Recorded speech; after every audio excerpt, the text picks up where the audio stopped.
Waktu pendaftaran pasangan calon Pilkada 2024 tinggal sepekan lagi. Situasi politik pun kian dinamis. Terlebih, Mahkamah Konstitusi pada Selasa 20 Agustus 2024 menyatakan pengaturan ambang batas pencalonan kepala daerah sebesar 20% kursi DPRD atau 25% suara sah hasil pemilu tak berlaku. Dengan ini, MK menyamakan ambang batas syarat pencalonan kepala daerah dari jalur partai politik dengan jalur perseorangan. Selain itu, parpol yang tidak memiliki kursi di DPRD dapat mengusung kandidat. Waduh, siapa untung dan siapa buntung nih dari keputusan ini?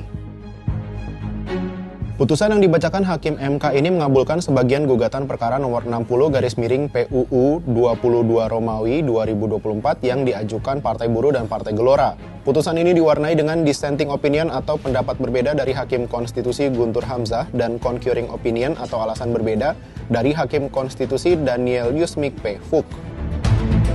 Nah, jika mengacu pada putusan terbaru MK ini, parpol bisa mengusung calon kepala daerah, cukup dengan memperoleh suara antara 6,5% sampai 10% pada pemilu legislatif.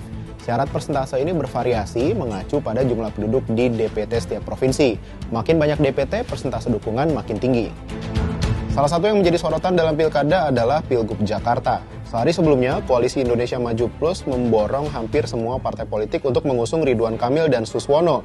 Koalisi ini menyisakan PDIP. Lawannya kemungkinan besar pasangan independen Dharma Pongrekun Kunwardana. Adapun PDIP terganjal aturan ambang batas yang mensyaratkan perolehan minimal 22 kursi di DPRD DKI Jakarta. Adapun PDIP memiliki 15 kursi. Putusan MK ini berpotensi mengubah konstelasi politik Jakarta. PDIP yang sampai sekarang belum memiliki mitra koalisi untuk mengajukan calon di Pilkada Jakarta tetap bisa mengusung calon sendiri. Di pemilu legislatif lalu, PDIP meraih 14,01% atau jauh di atas ambang batas 7,5% jika mengacu ambang batas pencalonan yang diputuskan MK. Bahwa kita bisa maju sendiri, betul ya? Artinya bisa maju mengusung sendiri pasangan calonnya. Nah, tentu ini kan harus dipertimbangkan. Apakah kami mengajukan calon sendiri? Nah, itu sudah pasti kalau itu. Apakah calon gubernurnya, ataukah calon wakil gubernurnya, ataukah kedua-duanya? Nah, ini belum diputuskan. Nah, apakah dalam hal ini, nanti pasti pertanyaan teman-teman nih, apakah Pak Ahok, apakah Pak Anies, apakah siapa lagi? Ya? Pak Hendra Priyadi. Nah, ini kita harus matangkan. Karena ini perubahan ini baru saja kami terima. Nah, tak hanya soal parpol yang dapat mengusung calon di pilkada, MK juga menegaskan syarat usia minimal calon kepala daerah harus terpenuhi sejak Komisi Pemilihan Umum menetapkan pasangan calon, bukan sejak pelantikan calon terpilih. Keputusan MK ini menganulir keputusan Mahkamah Agung yang mensyaratkan usia paslon dipenuhi saat pelantikan. Kalau ini, siapa untung, siapa buntung? Adapun syarat minimal usia calon adalah 30 tahun untuk gubernur atau wakil gubernur dan 25 tahun untuk wali kota, wakil wali kota, dan bupati, wakil bupati. Jadi, jika ada cagup atau cawagup yang usianya belum 30 tahun saat penetapan paslon oleh KPU, maka menurut MK pencalonannya tidak sah.